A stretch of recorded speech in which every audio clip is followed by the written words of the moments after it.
Morning, જય સ્વામિનારાયણ. સ્વાગત છે તમારે એક નવા બ્લોગમાં. આજે છે ગુરુવાર અને 11:30 વાગ્યાની આપણે બ્લોગિંગની શરૂઆત થઈ ગઈ છે. તો આપણે આવી ગયા છે રસોડામાં આવીને મેં પેલા ચણાની દાળનું શાક બનાવવાનું છે, તો ઈ બાફી લીધી છે. સાથે અહીંયા જોઈ શકો છો મેં ભાત બાફી લીધા છે. ભાભી કંઈક ફ્રીજમાંથી અત્યારે કાઢી રહ્યા છે. આ બાજુ તુવેર દાળ બફાવા હાટું રાખી દીધી છે. તો આજે અમારે ચણાની દાળ પાલક નું શાક દેવાનું છે. તો એ ચણાની દાળ પણ મેં અધકચરી બાફી લીધી છે. બતાવું હું તમને, જુઓ, જોઈ શકો છો તમે. અહીંયા ચણાની દાળ બાફી લીધી છે અને મારે 3 ટિફિનનો ઓર્ડર છે, તો 3 ટિફિન છે સ્પેશિયલ છે. તો એમના માટે હું અત્યારે બનાવી રહી છું મકાઈનું શાક બનાવવાનું છે.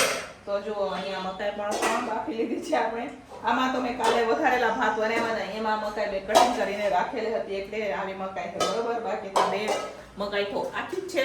તો ચાલો આખા દિવસ ટિફિનમાં આપણે શું બનાવ્યું હું તમારા સાથે શેર કરીશ. વિડીયો છેલ્લે સુધી જોજો અને જો તમને અમારા વિડીયો ગમે તો લાઈક શેર સબસ્ક્રાઇબ કરી દેજો.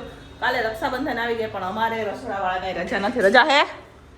ગામડે જવાનું હે? બસ ખાવાનું જ રાંધવાનું એમ કે હે ભાભી. અમારે તહેવાર હોય કે ન હોય પણ રસોડું તો ચાલુ જ હોય ને. અમારે રસોડાવાળાને એના સાથે કાંઈ મતલબ નહીં ને, અમારે ચાલુ છે. તો આપણે રક્ષાબંધન કરવા નથી જવાના, અહીંયા જ છીએ રાજકોટ જ, બરાબર. તો ચાલો ફટાફટ બનાવે આપણે રસોઈ. તો ચાલો ફ્રેન્ડ્સ, અત્યારે હવે હું ચણાની દાળ પાલક વાળું શાક બનાવી રહી છું. તો અહીંયા પાલક પણ નખાઈ ગઈ છે, ચણાની દાળ પણ અહીંયા બફાઈ ગઈ છે. તો અત્યારે હવે હું મસાલા કરી રહી છું. તો મસાલામાં હું અત્યારે નાખીશ 3 શાક બનાવવાના છે આજે, બરાબર. બધાના અલગ અલગ ફરમાઈશ, અલગ અલગ શાકમાં લાલ મરચું પાવડર નાખી દઈશું. સાથે એમાં હું નાખીશ થોડી હળદર, ધાણા જીરું નાખશું. સાથે એમાં થોડો કેટલો ગરમ મસાલો ઘરે પીસેલો છે એ. હવે ટમેટાની ગ્રેવી પાકવા દેવાનું છે. દાળ પણ બફાઈ ગઈ છે, આનો પણ વઘાર કરવાનો છે. આપણે પણ વઘાર કરશું.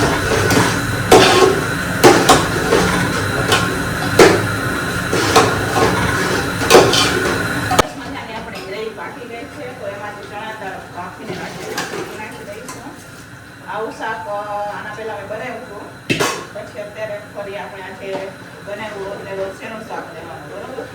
તો અહીંયા આપણે ચણા દાળ નાખી દીધી છે, સાથે મીઠું નાખવાનું છે. મીઠું બાકી વખતે પણ નથી નાખતું એટલે મીઠું પણ નાખી દઈશું. કસૂરી મેથી નાખશું હવે આપણે, બરાબર. પછી અહીંયા મીઠું પણ નાખી ગયું છે. એક લીંબુ નીચોવી દઈશું આપણે એટલે આપણું શાક બનીને તૈયાર. હવે તુવેર દાળનો વઘાર કરીશું પછી આપણે. તો ચાલો ફ્રેન્ડ્સ, અત્યારે હવે હું બનાવી રહી છું મકાઈનું શાક બનાવી રહી છું. તો અહીંયા જોઈ શકો છો તમે, શાક બનાવવા માટે આપણે કઢાઈ રાખી દીધી છે. દાળ પણ વઘારવાની છે અને આજે મોડું પણ અમને થઈ ગયું છે. હજુ તો એક શાક બની ગયું, આ બીજું શાક બની રહ્યું છે. હવે આપણે બીજું એક શાક બનાવવાનું બાકી છે, એ છે રસાવાળું બટેકાનું શાક. હજુ આપણે અહીંયા આ તેલ ગરમ હાટું રાખી દીધું છે. હવે એમાં આપણે હિંગ નાખી દઈશું. સાથે એમાં હું નાખીશ આદુ.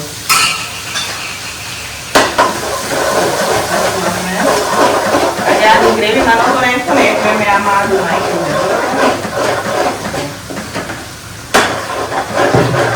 હવે આપણે એમાં મરચું નાખીશું.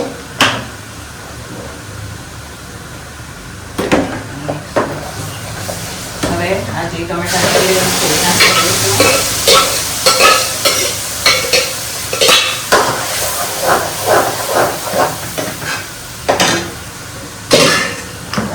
થોડોક એટલો આપણે મસાલો નાખશું. તો આ ઘરે ખાંડેલો મસાલો છે એ નાખશું.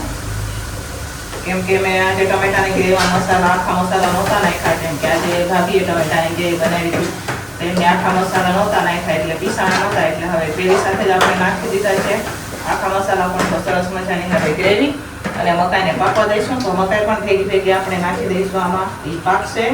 પછી આપણે આગળની બાકીની પ્રોસેસ કરશું. એટલી વારમાં અત્યારે હવે હું તુવેર દાળ વઘાર કરી રહી છું.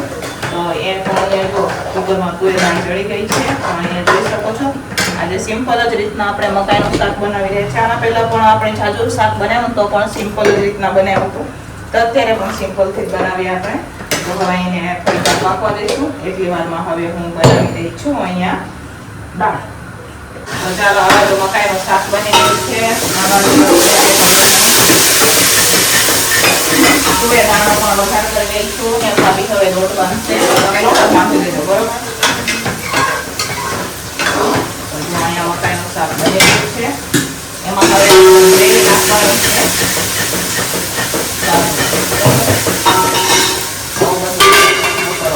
ક્યારેક ક્યારેક 3 શાક બને રસોડામાં, નક્કી ન કહેવાય.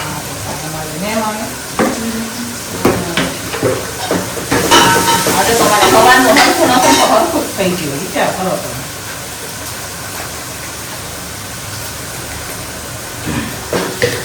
બે ટિફિનોના ઓર્ડર અમારે ઘરના જ છે, બરાબર?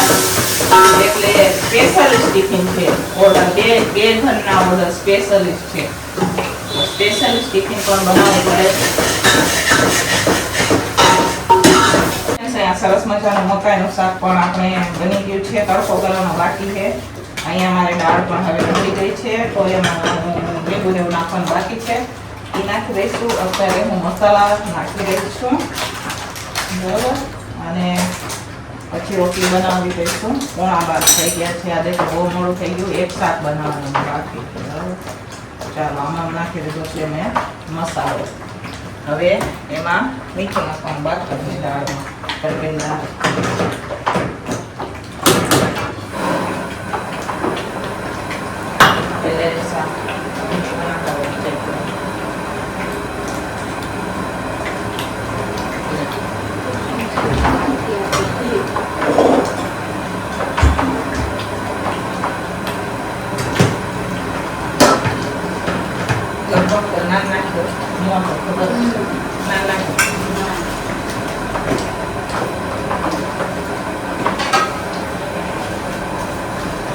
તો ચાલો ફ્રેન્ડ્સ, અહીંયા મેં દાળ પણ આપણે ઉકળી ગઈ છે. મેં મીઠું નાખી દીધું છે એમાં.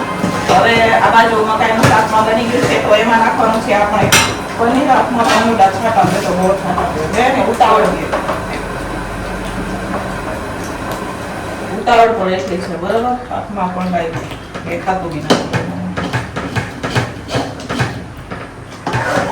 છાંટા ઉડે ગ્રેવી. ચાલો પહેલા મોડું ધોઈ દઉં. ફ્રેન્ડ્સ, ફાઇનલી અહીંયા મસ્ત મજાનું મકાઈ પનીરનું શાક બનીને તૈયાર થઈ ગયું છે. જોઈ શકો છો તમે. સાથે અહીંયા સરસ મજાની દાળ પણ ઉકળી ગઈ છે. વચ્ચે વચ્ચે ફોન પણ આવી જાય. ઓર્ડર વાળાને શું કરાવવો, વચ્ચે વચ્ચે ફોન આવે ને તો આવું હોય, બરોબર? તો ચાલો અહીંયા ફાઇનલી બની ગયું છે. તો હવે આપણે એને ઉતારી દેવાનું છે નીચે. અને અત્યારે હવે હું ત્રીજું શાક બનાવી રહી છું. તો ત્રીજું શાક છે વટાણા બટેટાનું. 2 શાક બની ગયા, હવે 3 શાક. આને ઉતારી દઈશું નીચે. દાળને પણ નીચે ઉતારી દઈશું. એક સાઈડ રોટલી ચાલુ કરી દઈશું આપણે. ઢાંકી દેજો ઢાંકણાથી. તો ફટાફટ આપણે હવે વટાણા બટેકાનું શાક બનાવી દઈએ અને સાઈડમાં રોટલી પણ ચાલુ કરી દેવાનું છે. 11:30 જેવું થઈ ગયું છે. ટિફિન વાળા ભાઈ બના દેવા માટે આવી જશે. તો ઉતાવળ રાખી અને આપણે ફટાફટ બનાવીએ, બરોબર? આ છાટા ઉડી ઉડીને જુઓ દિવાલ બી કેવી થઈ ગઈ. તો પછી છેલ્લે સાફ જ કરવાનું હોય. થોડુંક અત્યારે પાછું કરી નાખી દઉં. ચાલો હવે ડાયરેક્ટ બનાવવાનું છે વટાણા બટેકા. તો એ કરી નાખશું.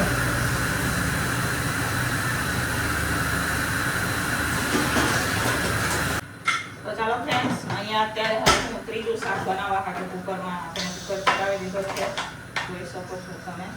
અને હવે એને રાખી દઈશું સાઈડમાં અને રોટલીની શરૂઆત કરીશું આ બાજુ. દેવો ભાભી. ચાલો અહીંયા ભાભી રોટલી શેકે. રોટલી બનાવી દો ફટાફટ, બરાબર? તો ચાલો ફ્રેન્ડ્સ, ફાઇનલી બપોરનું ટિફિન બનીને તૈયાર થઈ ગયું છે ને 3 વેરાયટીના તો શાક બનાવ્યા છે. ચાલો હું તમને બતાવું. તો અહીંયા જુઓ, પહેલું શાક છે વટાણા બટેકાનું, બરોબર? અહીંયા વટાણા બટેકાનું શાક છે. સાથે અહીંયા મકાઈ પનીરનું શાક છે. ચણાની દાળ અને પાલક નાખીને આપણે શાક બનાવેલું છે. આ ભાત, આ છે દાળ, સલાડ, રોટલી. અહીંયા ટિફિનો રખાઈ ગઈ છે. તો ચાલો ફટાફટ હવે આપણે ટિફિનો પેક કરશું. 12:30 થઈ ગયા છે. ટિફિનવાળા ભાઈ પણ લેવા માટે આવી ગયા છે. જેમની સ્પેશિયલિસ્ટ 6 ટિફિનો છે એમનો પણ ફોન આવી ગયો છે. તો ચાલો અત્યારે હવે હું ટિફિનો પેક કરી રહી છું. તો ફટાફટ ટિફિનો પેક કરી દેવો. નાના ટિફિન તો આમાં કેવી ગોતતી હતી જો. તો અત્યારે હવે હું ટિફિનો પેક કરી રહી છું. તો ચાલો ફટાફટ ટિફિનો પેક કરીને આપણે આપી દઈશું. તો આ છે સ્પેશિયલિસ્ટ ટિફિન 6 ટિફિનનું સ્પેશિયલિસ્ટ ટિફિન બનાવ્યું બરાબર. ચાલો આપણે પેક કરીએ. તો ચાલો ફ્રેન્ડ્સ, વાગી ગયા છે 2. અમારે ટિફિનો ભરાઈને વહી ગઈ હતી અને અમારા રસોડામાં નકરું બધું રમણ ભમણ થઈ ગયું હતું. તો અત્યારે ભાભી સાફ કરી રહ્યા છે ને હું ગઈ હતી મારે ફોનની ડિસ્પ્લે ચોંટાડવા હાટું. તો અહીંયા જો ડિસ્પ્લે ચોંટાડીને આવી ગઈ છું. કેમ મારા હાથમાંથી ફોન પડ્યો ને તો ડિસ્પ્લે ઉખડી ગઈ હતી. તો જો અહીંયા ભાભી અત્યારે ધોઈ રહ્યા છે અને હું અત્યારે ડિસ્પ્લે ચોંટાડીને ઘરે આવી ગઈ છું. અને એક વાત કહું તમને, તમે કોકને આમ ખવડાવો ને તો એ ભગવાન તમારું અહીંયા ચૂકવી દે બરાબર. તો સવારે અમારા ઘરે એક કાકા આવ્યા હતા, એમને દાળ ભાત જોતા હતા, એ બીમાર હતા. તો અમારા પાસે દાળ ભાત કટોકટી હતી તો પણ એ કાકાને અમે દાળ ભાત દીધા બરોબર. તો એ કાકાએ પૂછ્યું કે કેટલા પૈસા દેવાના. મેં કીધું કે પૈસા નથી જોતા, એમને દાળ ભાત જ જોતા હતા. આપણે એ કાકા પાસે પૈસા નહોતા લીધા, થોડાક દાળ ભાત જોતા હતા. ઘરે કોઈ નહોતું, બીમાર છું, તાવ આવી ગયો એમ કહેતા હતા. એટલે અમે એમને દાળ ભાત દીધા. અમે એમની પાસે પૈસા નહોતા લીધા. તો આ અમે ડિસ્પ્લે જે ચોંટાડીને આવ્યા છે ને એ ભાઈએ અમારી પાસે પણ નથી પૈસા લીધા. એમને અમને ડિસ્પ્લે ચોંટાડી અને આપી. અમે પૂછ્યું કે ભાઈ કેટલા દેવાના, તો એ ભાઈએ ના પાડી બરોબર. એટલે છે ને આપણે કોક પાસે ન લઈએ તો ભગવાન એ બધું જોતા જ હોય ને મામી, બરાબર ને. એટલે એમને એમ ન જવા દે કે ને. હા, તો એમને એમ ન જવા દે એમ ટૂંકમાં. તો જો એ ભાઈ આના પહેલા અમે આ ચોંટાડી આવ્યા હતા, સેમ પ્રોસેસ આ થઈ હતી આ ફોનમાં. તો એ ભાઈ 100 રૂપિયા લીધા હતા. તો આજે મેં પૂછ્યું કે ભાઈ તમને કેટલા દેવાના. તો એ ભાઈ એમ કીધું કે કાંઈ નથી દેવાનું બરોબર. તો આવું બધું છે. તો ચાલો, ફોન ચોંટી ગયો છે, હાથ સુધી રબર રાખવાના છે અને રમણ ભમણની શરૂઆત તો આ બાજુ હમણાં થશે. જો અહીંયા વાસણ છે બધા. તો અત્યારે વાસણ ટકવા બેસવાનું છે. ભાભીએ તો એમનું કામ કરી લીધું. ફોન ક્યાંથી પડ્યો તો, ફોન હાથમાંથી છટકી ગયો હતો ને તો અહીંયા પડ્યો ને તો એક સાઈડની ડિસ્પ્લે ઉખડી ગઈ હતી.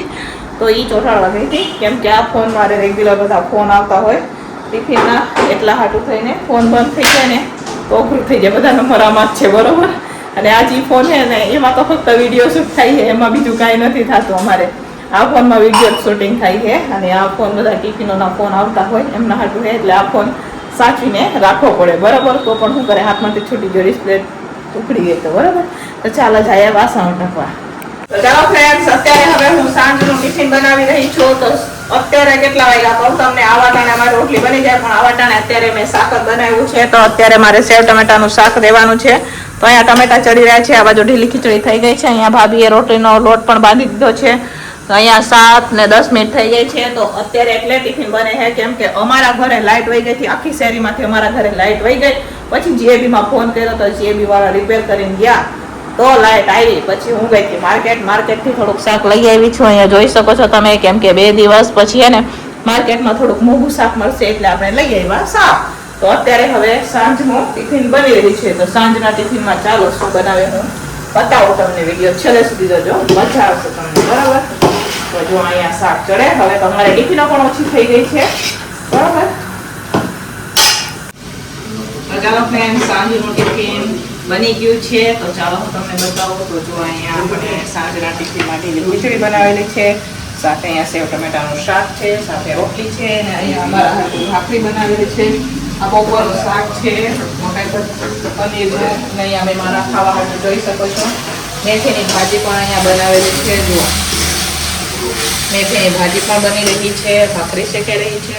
અને અત્યારે હવે આપણે કરી રહ્યા છીએ ટિફિનો. તો ચાલો, તમારે પણ જમવું હોય આવી જવા. તો અત્યારે ફટાફટ આપણે ટિફિનો પેક કરી દઈશું. હમણાં ટિફિનોવાળા ભાઈ લેવા માટે આવી જશે. તો ચાલો ફટાફટ ટિફિનો પેક કરીએ.